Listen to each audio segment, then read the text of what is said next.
ত্রিদেশীয় সিরিজে নিজেদের প্রথম 2 ম্যাচে জয় পেয়ে ফাইনাল নিশ্চিত করেছিল বাংলাদেশ। আজ তৃতীয় ম্যাচে জিম্বাবুয়ের বিপক্ষে মাঠে নেমেছে মাশরাফি বাহিনী। নির্ধারিত 50 ওভারে 9 উইকেট হারিয়ে 216 রান তুলতে সক্ষম হয় বাংলাদেশ।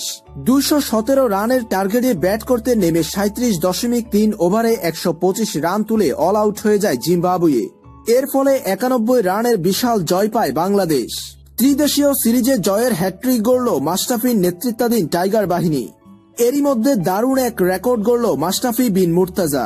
এই জয়ে বাংলাদেশের হয়ে ওয়ানডেতে সবচেয়ে বেশি জয় পাওয়া অধিনায়ক হিসেবে রেকর্ড গড়লেন মাশরাফি।